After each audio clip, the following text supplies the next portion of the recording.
अब कई बार लोग, कनिष्ठ अधिकारी इतना ऊंचा होता है कि वो दीक्षा भी लेता है और मंदिर में आर्चा विग्रह की सेवा भी करता है, लेकिन वो भक्तों को भगवान नहीं मानता कि इनके हृदय में भी भगवान है। उसको भक्तों को सम्मान करने में कष्ट होता है, उसका अहंकार बहुत बड़ा होता है, उसका कनिष्ठ अधिकारी स्तर होता है, उसके अंदर निंदा का भाव बना रहता है, उसके अंदर भेदभाव की दृष्टि रहती है।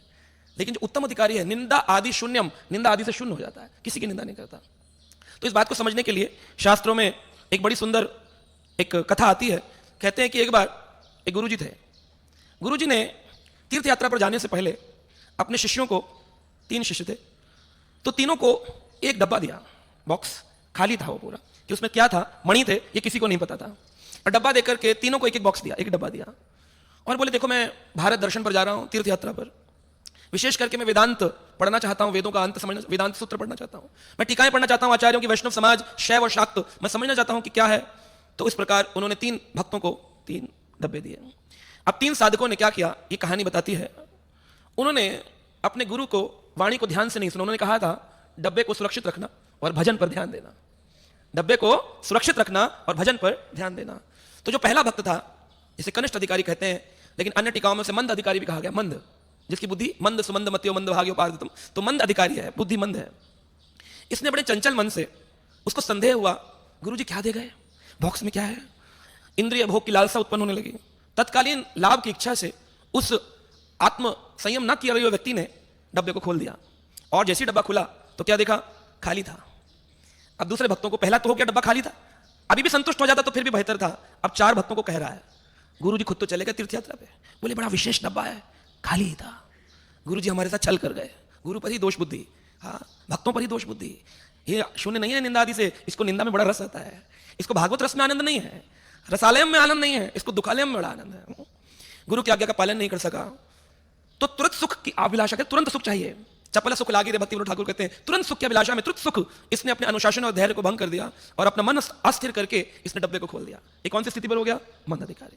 दूसरा जो था, जो सामान्य साधक जिसे कहते हैं मध्यम अधिकारी, वो भी गुरु से दीक्षित प्राप्त होता है, अनुशासित होता है, वो बड़े ध्यान से प्रचार कार्य में मदद भी करता है, प्रेम मैत्री कृपा उपेक्षा 4 भागों में भेद भी करता है, भगवान से प्रेम करता है, तद अधीनेशु भगवान के अधीन भक्तों से मैत्री करता है, जो नए लोग आते हैं प्राकृत उन लोगों के ऊपर कृपा करता है, और जो निंदा आदि में लगे होते हैं उनकी उपेक्षा करता है, इनसे दूर रहूंगा मैं।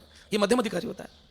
इसने डिब्बा तो नहीं खोला, लेकिन सोचता रहा, माला करता था, हरे कृष्ण डब्बे में क्या है, हरे कृष्ण डब्बे में क्या है, हरे कृष्ण गुरुजी का डब्बा क्या होगा, हरे कृष्ण वो डब्बा मुझे मिलेगा किसी और को दे देंगे, हरे कृष्ण अगर इसमें मंदिर की चाबी हुई तो मैं अध्यक्ष बन जाऊंगा, हरे कृष्ण ये चाबी किसी और को मिल गई तो क्या होगा, हरे कृष्ण। पूरा समय महीने भर गुरुजी तीर्थ यात्रा पर ये डब्बे के बारे में खोला नहीं, लेकिन अनुशासित था, लेकिन विचार में वही सोचता रहा।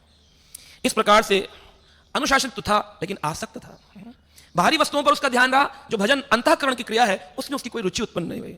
पूर्ण समर्पण उसका था लेकिन गहरी समझ नहीं थी उसके पास, है ना, तो कभी कभी ना समझी हो जाती है।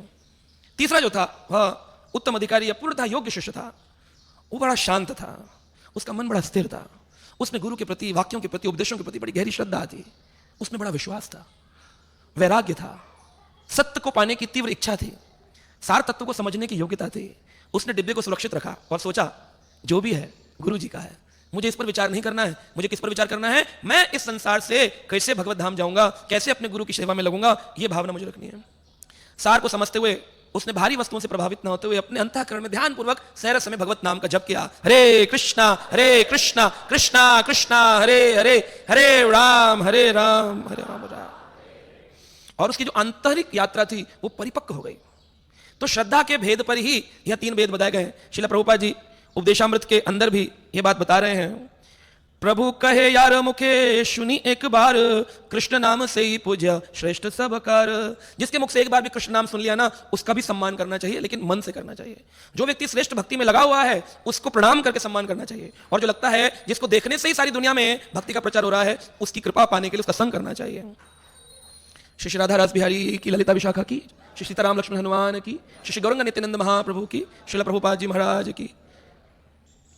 तो यहां पर 3 जो भेद है वो किस भेद पर है, शास्त्र युक्ति नहीं जाने दृढ़ श्रद्धावान, शास्त्र युक्ति नहीं जाने दृढ़ श्रद्धावान, मध्यम अधिकारी से ही महाभाग्यवान। तो यहां पर 3 चीजों पर भेद होता है श्रद्धा के अनुसार। श्रद्धावान जन है भक्ति अधिकारी, भक्ति का अधिकार कैसे प्राप्त होगा? प्रथम सीढ़ी है श्रद्धा, आदो श्रद्धा, तथा साधु संग, फिर भजन क्रिया, अनर्थ निवृत्ति, फिर पूरा मार्ग, निष्ठा, आसक्ति, रुचि, भाव, प्रेम, फिर उसके प्रेम के आगे रति, फिर रति के आगे और रति, फिर रति की भी श्रेष्ठता रति, भाव उल्लास रति, वो जो मंजरी भाव स्थिति हो जाएगी, वो तो ऊंचा चलता जाएगा। लेकिन प्रारंभ कहां है? श्रद्धा। श्रद्धावान जन है भक्ति अधिकारी, उत्तम, मध्यम, कनिष्ठ, श्रद्धा अनुसारी।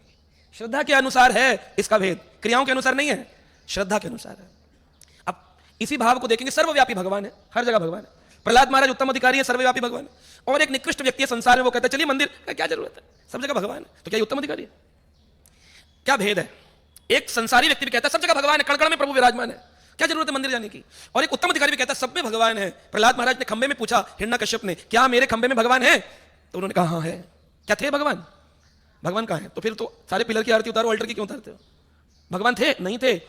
भगवान की शक्ति विराजमान होती है, विश्व के अणु में जो विराजमान है उनको विष्णु कहते हैं, उनकी शक्ति थी। लेकिन प्रहलाद की जो निष्ठा थी, श्रद्धा, उन्होंने पूछा क्या है? बोला हाँ है। तो भगवान नरसिंह को आना पड़ा किस पर? निज भृत भाषितम, मेरे भक्त ने कह दिया है तो मुझे खंबे से भी आना पड़ेगा। तो भगवान किस पर आते हैं? श्रद्धा पर। तो एक संसारी व्यक्ति कहता है सब जगह भगवान है, और एक प्रहलाद कहता है सब जगह भगवान, तो क्या भेद है? बोले भेद ये है, प्रहलाद को सब जगह भगवान दिख रहे हैं, जहां जाए दृष्टि होए इष्ट देव स्फूर्ति, उनको दिख रहे हैं। लेकिन संसारी से पूछो सब जगह भगवान है तो तुमको दिख रहे हैं? काला भैंस, कुछ नहीं दिख रहा। जब कुछ दिख ही नहीं रहा तुमको, तुम कैसे बोल रहे हो? इसलिए तुमको कहा आना है, मंदिर आना है। मंदिर में आकर के जहां भगवान दिख रहे हैं वहां तो कम से कम प्रणाम करो, ये प्रारंभ करो। उसके बाद उत्तम अधिकारी जाओगे तो हर जगह ठाकुर जी दिख जाएंगे। हाँ, ये भेद है। तो श्रद्धा के अनुसार भेद होता है। गुरु जी ने 3 शिष्यों को डब्बा दिया था। ये डब्बा क्या है? कहते हैं ये जो बॉक्स है, ये डिब्बा है, ये जगत है। इसके अंदर जो खालीपन था, डब्बे में क्या था? खाली था। तीनों का डब्बा खाली था, उसका मतलब था जगत। तो जो व्यक्ति कनिष्ठ अधिकारी होता है वो तुरंत जगत के प्रति उत्सुक रहता है, डब्बा खोल देता है, अनियंत्रित रहता है, अनुशासन के अंदर कमी होती है। जो दूसरा था उसने सेवा में तो बड़ा युक्त रहा लेकिन डिब्बे पर ध्यान रहा। ऐसे ही जो लोग मंदिर में आ जाते हैं, भजन भी करते हैं, सेवा भी करते हैं, लेकिन उनको संसार में बड़ी आसक्ति होती है। उनकी मर्यादा कौन सी होती है? राज मर्यादा। एक भक्त 16 माला ध्यान से करे, उस पर ध्यान नहीं होगा। एक व्यक्ति कमिश्नर आ जाए तो उस पर ध्यान हो जाएगा। हमें सम्मान करना चाहिए हमारे आने वाले हर गेस्ट का, लेकिन दोनों का सम्मान अगर देखा जाए तो कौन सी मर्यादा ऊंची है, राज मर्यादा या भक्त मर्यादा? लेकिन ऐसा होता नहीं। आप भी जान रहे होंगे, इसका अनुभव किया होंगे, होता नहीं है ऐसा। है कहीं आप कथा करने जाएं, कहीं प्रोग्राम करने जाएं, वहां पर आपका सम्मान होगा, लेकिन उसी समय कोई राज मर्यादा का व्यक्ति आया तो पावर का सम्मान होगा, पद प्रतिष्ठा की पूजा होगी, आपकी पूजा नहीं होगी वहां पर। लेकिन पहले काल कैसा था? जो बड़े बड़े क्षत्रिय भी होते थे, राजा राम, वह भी गुरु वशिष्ठ की आज्ञा से चलते थे।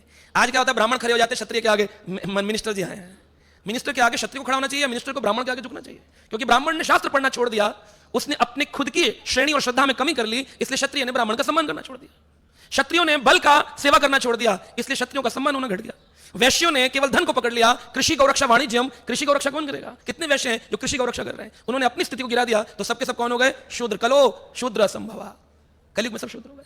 तो कोई भी अपनी स्थिति पर काम नहीं कर रहा है। केवल ब्राह्मण का पतन नहीं हुआ, क्षत्रिय का भी हुआ, वैश्य का भी हुआ, सबका हुआ, ब्राह्मण का तो हुआ ही है। तो उस खाली डब्बे में लेकिन जो तीसरा भक्त था, उत्तम अधिकारी, वो भजन भी करता था, सेवा भी करता था, लेकिन उसने जगत को क्या कर दिया था? गुरु जी का समझकर छोड़ दिया था। इस डिब्बे को गुरु जी का समझ करके त्याग देना चाहिए, भगवान का है, मेरे को तो जो सेवा मिली उस पर मुझे ध्यान लगाना है। श्रद्धा शब्दे विश्वास कहे, सुदृढ़ निश्चय, कृष्ण भक्ति कैला सर्व कर्म कृत है। सारे कर्म अपने आप हो जाएंगे, केवल आपको क्या बढ़ानी है? श्रद्धा। श्रद्धा शब्दे विश्वास कैले, सुदृढ़ निश्चय, केवल इस पर कर लो। कृष्ण भक्ति कैला सर्व कर्म कृत है। आप केवल कृष्ण भक्ति करिए, देखिए आपके सारे काम अपने आप होने लग जाएंगे। लेकिन लोग क्या कहते हैं? मैं नहीं करूंगा तो कौन करेगा? तो भगवान कहते तू ही कर रहा है तो फिर मैं क्यों करूं? जब हम खुद अपने आप से करेंगे, छोटा बच्चा है, घुटनों के बल चलता है, तो माता पिता ध्यान रखते गिर ना जाए, खाना क्या खाएगा, रो रहा है, हर पल उस पर ध्यान रहता है। जब वो बड़ा हो जाता है, स्वयं चलने लगता है, तो माता पिता कहते हैं अब ठीक है, कर लेगा अपने आप। जब हम अपने आप करने की स्थिति में आ जाते हैं, ठाकुर जी विमुख हो जाते हैं। लेकिन जब तक हम ठाकुर जी पर निर्भरता दिखाते हैं, उतना वो हमारे सन्मुख रहते हैं, हमारे पास रहते हैं। इसी बात को समझाते हुए श्री विष्णु चक्र ठाकुर इसी श्लोक की टीका में कहते हैं, अर्चयम एव, केवल विग्रह पूजा। ऐसा व्यक्ति भगवान की मूर्ति को तो श्रद्धा करता है, लेकिन भक्तों का सम्मान नहीं करता। देखा होगा आपने, अनुभव किया होगा, आपकी श्रद्धा हरिनाम जप पर है, ग्रंथ पे है, लेकिन भक्तों में नहीं है। भक्तों के अंदर निंदा करने में हमें देरी नहीं लगती है, कान में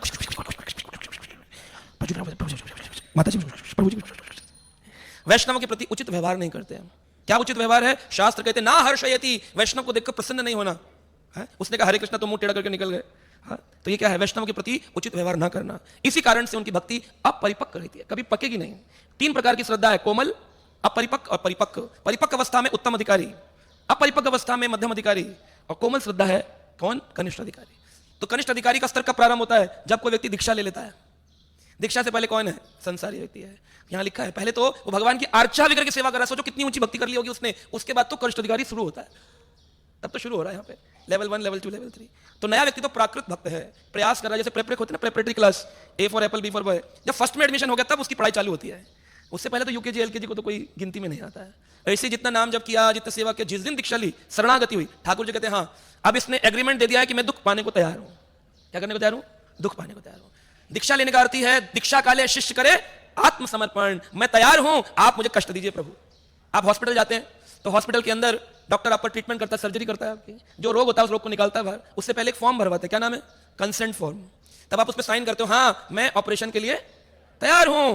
बस ऐसे ही जब दीक्षा लेते हैं माला ली गुरुजी से, भगवान को बोलते ठाकुर जी अब ऑपरेशन करिए आप, तब मैं कनिष्ठ अधिकारी बनता हूं। फिर ऑपरेशन होता है, उसमें धीरे धीरे धीरे धीरे जितने भी हमारे अहंकार, काम, क्रोध, लोभ, वो ठाकुर जी विभिन्न विभिन्न परिस्थितियों से कटवाएंगे। कोई आएगा चिल्ला देगा आप पर, फिर आपके ऊपर ऑप्शन है, चूज करता है, सहन करता है, बदला लेता है। ईंट का जवाब पत्थर से देता है, क्या करता है? तो एमसीक्यू पेपर आता है ना, मल्टीपल चॉइस क्वेश्चन, उसका एक ही आंसर सही होता है। तो भगवान परिस्थिति देंगे कर्मों के अनुसार।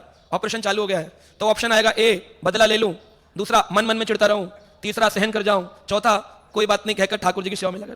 जैसे आपने कहते कोई बात नहीं सेवा में लगा रहा हूं, बस भक्ति की श्रद्धा कोमल से आ जाएगी सेकंड स्टेज पर।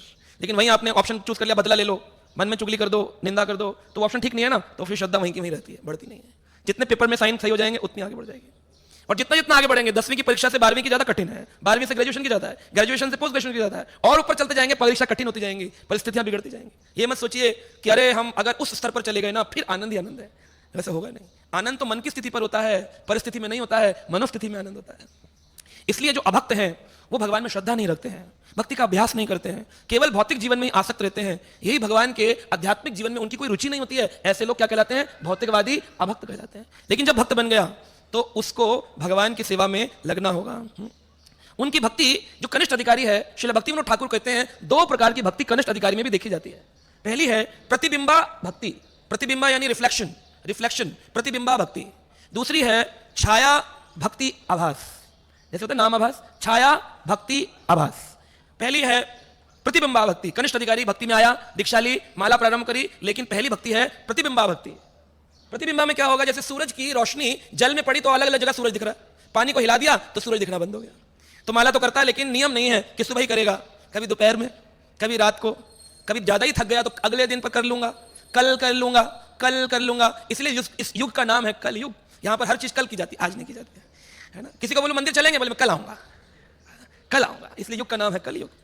कल कर लूंगा हर चीज को। तो ठाकुर जी का भजन करने में भी कल करते हैं। ये प्रतिबिंबा भक्ति का फल है। उसको आप जैसे तैसे करके प्रेरणा देके क्लास में बुला के काउंसलर की कृपा करवा के दीक्षा दिलवा भी दो, लेकिन अभी उसकी भक्ति कहां है? प्रतिबिंबा स्तर पर है।